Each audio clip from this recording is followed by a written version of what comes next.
I believe today is Thursday, and time keeps flying by so fast, I don't even know. Have to look up everything. I want to keep going. So this one is going to be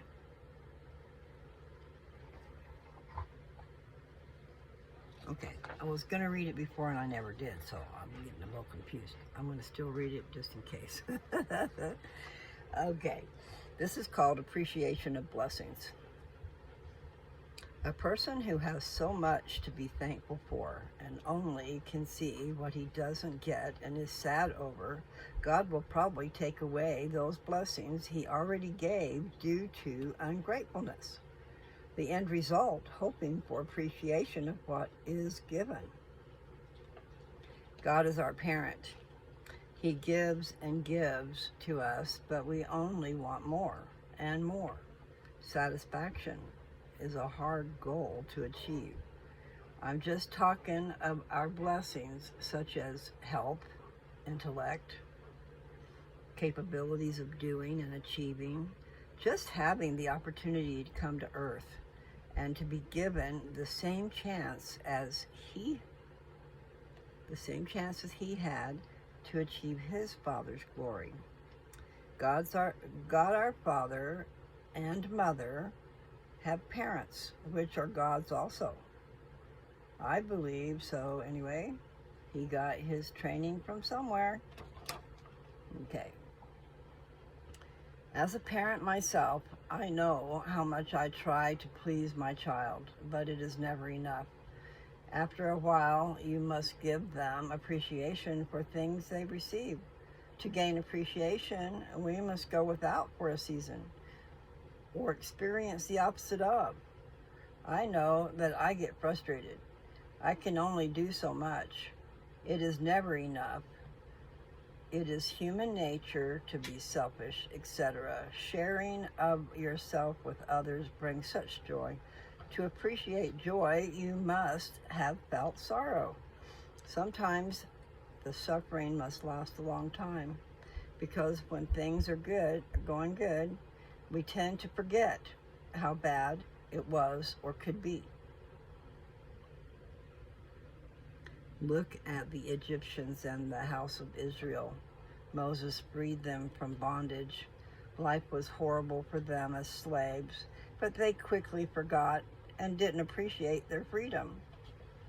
To appreciate immortality, you must have experienced mortality. Pain, suffering, temptations, and sin.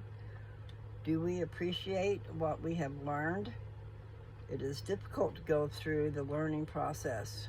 Once we have accomplished the learning process, suddenly, oh, I get it. Things become incredibly simple. We should appreciate the knowledge we have after realizing all the learning processes we have gone through to gain it. I told a friend of mine just the other day, I am ashamed of many happenings in my past. In a very big sense, I would love to wipe my slate clean. I love the person I am and the knowledge I have gained through those experiences. I would not be who I am now if it were not for them. Without being lost, how could I be found? I am grateful for all my experiences, for I have learned and they have left their mark on me. Isn't it a paradox? I am a beautiful person, but I had to go through some ugly situations to get there. I now can appreciate my beauty. I'm going to say that again, that didn't come out. I now can appreciate my beauty, for I have been ugly. That was June 5th, 1985, that I wrote that. So my daughter was 8 going on 9. She'll be 9 in a couple of months from there. And now she's 40 something. Let's see, I'm 69 and I'm 22 years older than her. So that puts her at 47. Except for she'll turn 47 in August, so she's not 47 yet. Okay. Anyway, I ramble on, you'll find I ramble on, and maybe I should just stop doing that. I mean, for a little bit so I can get these papers done. You know, it's true though. You compare how it is to be a parent with your child or children, and then you look at life's existence and all the things you go through. We can't have everything we want. We got to work for it. And then our children grow up thinking they can have everything we had, and they ain't got to work for it. Not a good precedence, guys. I mean, we want to give them everything. Jesse was blessed because I didn't have anything to give except for me. And other things I shouldn't have gave because, you know, I was very unhappy. I was very unhappy going through a divorce when I thought, you know, in my mind's eye, that marriage was forever. And so it devastated me for a very, very, very long time. It followed me throughout my life.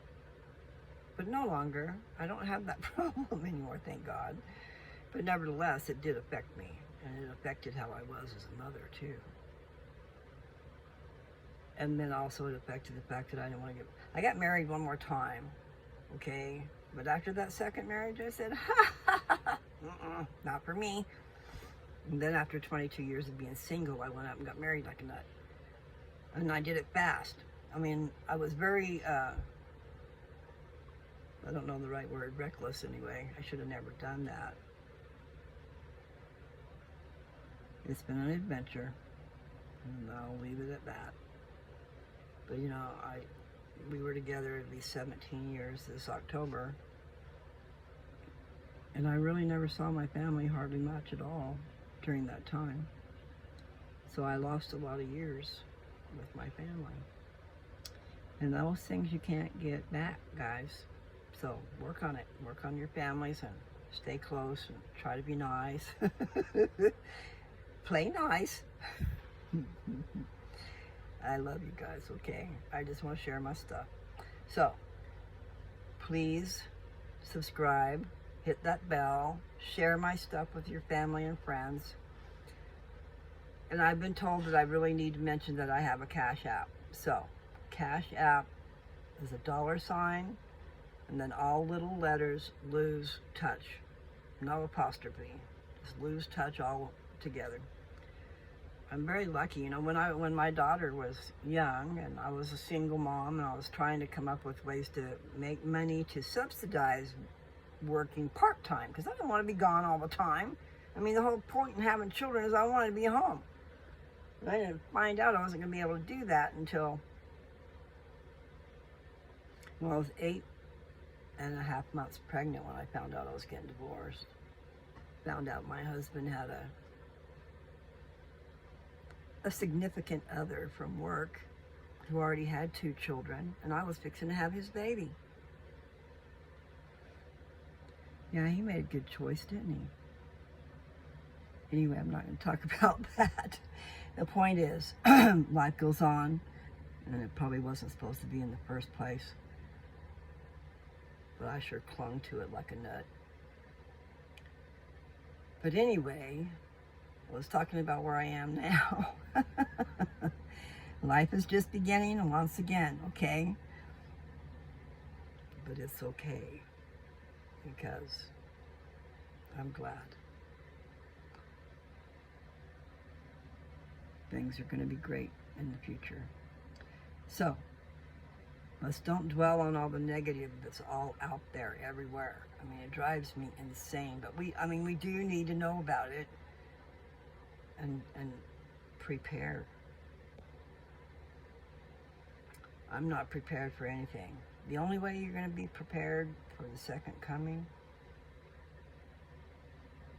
you know, there's that trimming your lamp with oil, but it's really an analogy. It means continually do good. Continually be like Jesus Christ. And when he comes again, you're going to be drawn up into the sky when all the destruction is going on down here, okay? There's going to be major destruction. This earth is going to have a change.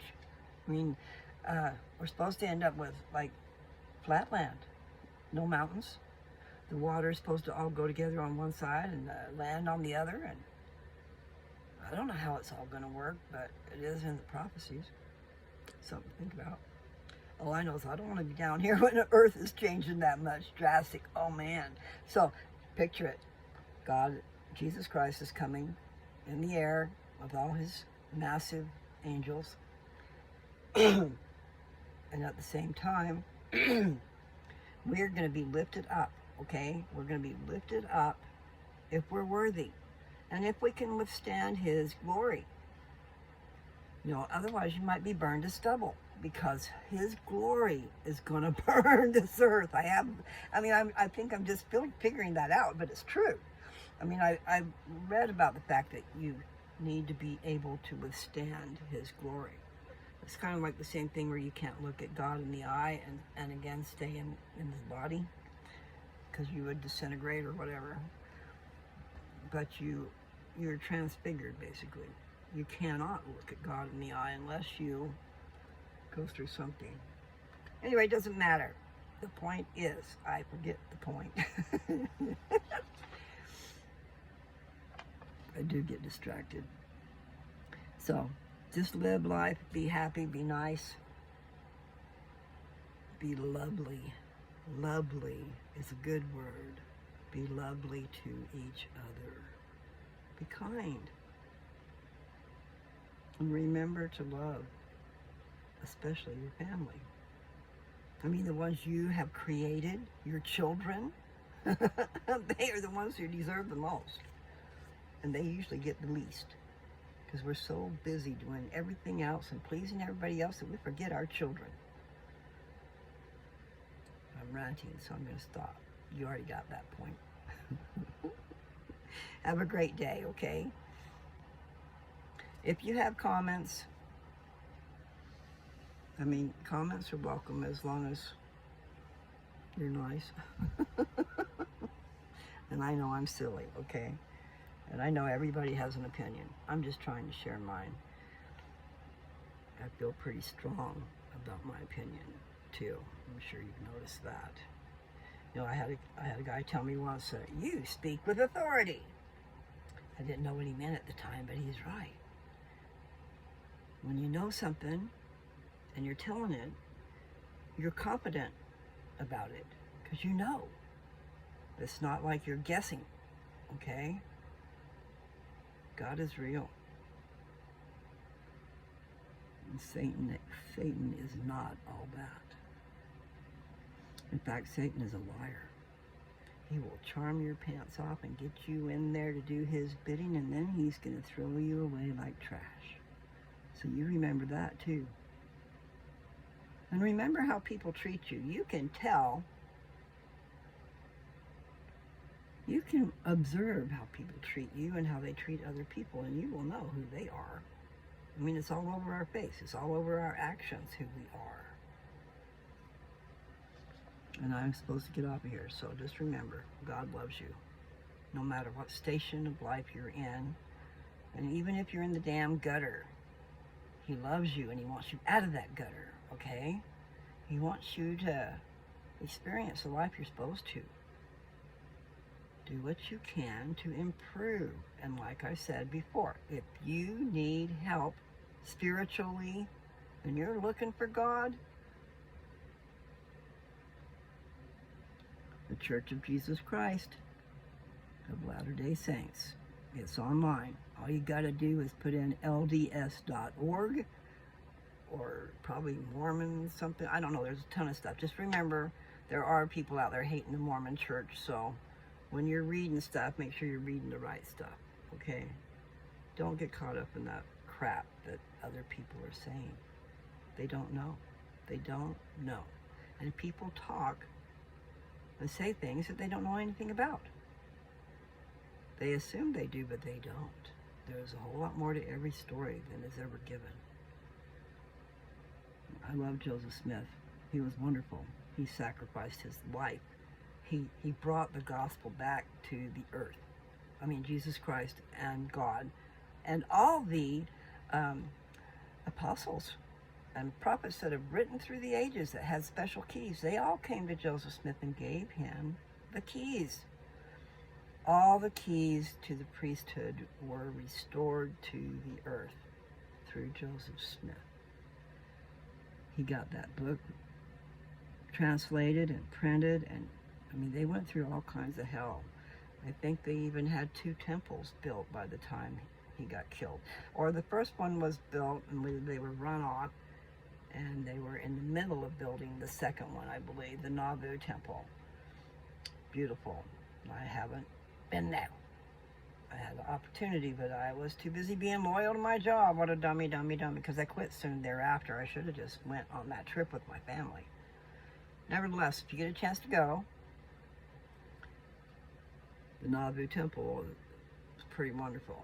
The Kirtland Temple, that was the first one, and that's where a lot of stuff happened. Once that temple was built and dedicated, and they actually opened it up to the members of the church, there was an outpouring of it. I don't know what to say, and I need to go back and read that because it was so special, but angels were seen walking on the top of the temple. There was all kinds of visions and things going on. The Lord, that's his house. The temple is a house where the Lord can step inside. And he was there. And you know what? I got chills right now talking about it. If you ever get a chance to read that story, it's pretty cool.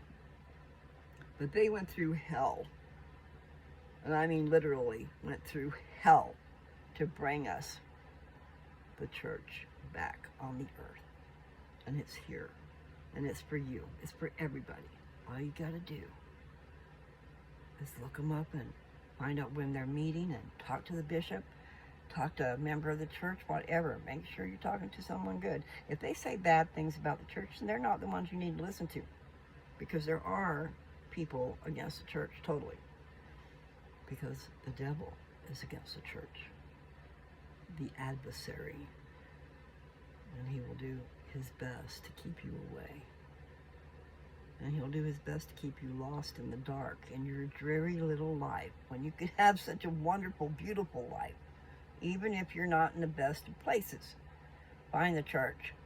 Find the church and they will help you. You know that they even have free college courses and stuff like that to help you. There's all kinds of things that are available to the members of the church. It is a wonderful organization. You know, people say, oh, I don't like organized religion. Well, you know what? This is not, I don't understand that statement. What I do understand is we are organized. And every single church throughout the world is teaching the very same class on Sunday. The manuals, we have manuals, and they go out and the teachers have the manuals and they're teaching those classes. It's a very well organized thing. It's wonderful. I can't say anything bad about it. Except for, I have my feelings about some things because and here's the thing, okay? The word of wisdom keeps a lot of people away. And they make a big deal about that word of wisdom when you're joining the church. But you don't have to join the church to come to church, okay? Myself, I think they should do away with the word of wisdom for joining the church. The word of wisdom is for your health and for you not to be doing stuff like that around your family, too. I mean, smoking is just bad. And then everybody in the room has to breathe your crap. It's horrible. I used to smoke. I know all about it, okay? I'm not trying to be rude, but it's the truth. Nevertheless, the word of wisdom is what I was talking about, okay? So, when going to the temple, you have to get a temple recommend. And that is one of the questions, is if you are living up to the word of wisdom, obeying the word of wisdom. And I think also if you're paying a full tithing. But I was interested to find, one of the questions was, do you believe in Joseph Smith? And I had a very resounding yes, I do. I really do. I have a testimony of that man. I think he's wonderful. He's marvelous. And thank God for him. And his brother, Hiram. They were in it hand in hand. But Joseph Smith was the prophet. The prophet of the restoration.